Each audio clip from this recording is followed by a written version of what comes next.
অবশেষে মন্ত্রিত্ব থেকে সরানো হলো রেশন দুর্নীতিকাণ্ডে ধৃত জ্যোতিপ্রিয় মল্লিককে। গ্রেফতারি 3.5 মাস পর সমস্ত মন্ত্রিত্ব থেকে সরানো হলো জ্যোতিপ্রিয় মল্লিককে। মুখ্যমন্ত্রীর নির্দেশে মন্ত্রিত্ব থেকে অপসারিত জেলবন্দি জ্যোতিপ্রিয় মল্লিক। অনুমতি দিলেন রাজ্যপাল। জ্যোতিপ্রিয়র থেকে বীরবাহা হাসদার হাতে গেল বন দফতর।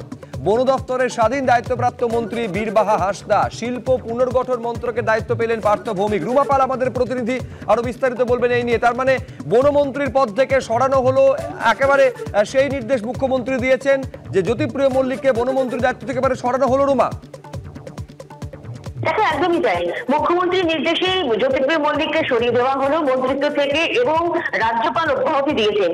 এবং রাজভবন সূত্রের খবর যে মুখ্যমন্ত্রীর নির্দেশে কিন্তু জ্যোতিপ্রিয় মল্লিকের যে দপ্তর সেটা পার্থ ভৌমিক এবং বীরবাহা হাসদাকে ভাগ করে দেওয়া হয়েছে। এবং যেখানে দেখা যাচ্ছে যে বীরবাহা হাসদা দিকে বন দপ্তর, যেটা ইন্ডিপেন্ডেন্ট চার্জে থাকবেন, এবং অন্যদিকে যেটা পার্থ ভৌমিক সেখানে হচ্ছে তোমার পাবলিক এন্টারপ্রাইজ এবং ইন্ডাস্ট্রিয়াল রিকনস্ট্রাকশন যে ডিপার্টমেন্ট সেটা তার তিনি পাচ্ছেন। অর্থাৎ বুঝতে পারছো, দেখো যে রেশন কার্ড যে ধরা পড়ার পর বারবার প্রশ্ন উঠছিল যে জ্যোতিপ্রিয় মল্লিককে কিন্তু এই এখনো পর্যন্ত মন্ত্রিত্ব থেকে সরানো হয়নি। সেই প্রশ্নেরই অবসান হলো এবং মুখ্যমন্ত্রীর নির্দেশে কিন্তু সরিয়ে দেওয়া হলো জ্যোতিপ্রিয় মল্লিককে এবং অব্যাহতি দিলেন রাজ্যপাল।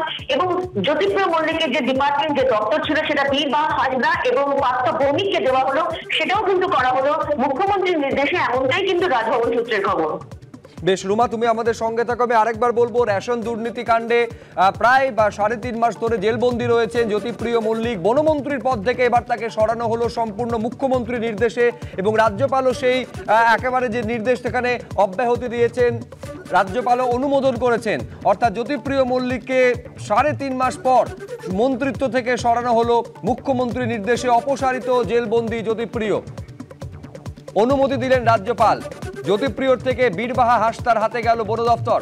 বিজেপি নেতা রাহুল সিনহার সঙ্গে ফোনে আমরা এই মুহূর্তে যোগাযোগ করতে পেরেছি। রাহুলদা, কি বলবেন? 3.5 মাস পর বনমন্ত্রক এবং শিল্প পুনর্গঠন মন্ত্রক, দুখানা মন্ত্রক থেকে সরিয়ে দেওয়া হলো জ্যোতিপ্রিয় মল্লিককে মুখ্যমন্ত্রীর নির্দেশে। রাহুলদা, দেখুন, বনের জীব আপনার চিড়িয়াখানায় আসার কথা, তো সেটা এসে গেছে, কিন্তু বনের কানেকশন কাটে। তো সেই কারণে এতদিন বাদে কেন এটা হলো, এর জবাব মুখ্যমন্ত্রী দিক।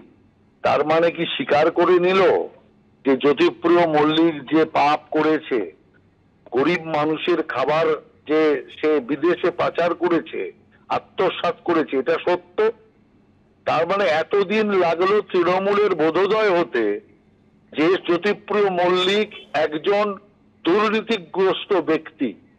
অতএব তৃণমূল কংগ্রেস যে থেকে শেখে, শেষ পর্যন্ত ধাক্কা খেয়ে শেখে, এটাই তার সবচেয়ে বড় প্রমাণ।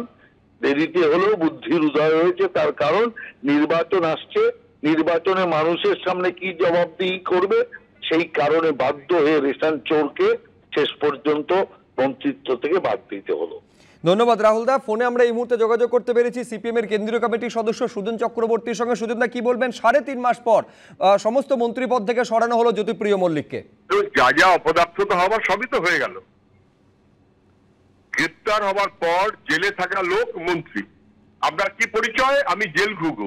আরেকটা পরিচয় কি? আমি মমতা ব্যানার্জির স্নেহধন্য মন্ত্রী। 3.5 মাস। এবার আর উপায় নেই। এবারে তার বকলমা নিয়ে কোথায় শঙ্করাঢ্য 2700 কোটি টাকা, তার বকলমায় আরেকজনকে 2000 কোটি টাকা, তারপরে বাকিবুর ইত্যাদি, শাহজাহান, শিবুর, সব মিলিয়ে একটা সাম্রাজ্য। এখন একে একে সবাই যখন বুঝে গেছে, লোকে ওরা ধরছে না, লোকে যখন বুঝে গেছে, তখন অনন্যময় হয়ে একটা ফেস সেভিং এর চেষ্টা বলতে যাবো যায় সেটুকুই। এটা কোনো ব্যবস্থা নেবার মনোভাব নয়, প্রশ্রয় দেবার মনোভাব।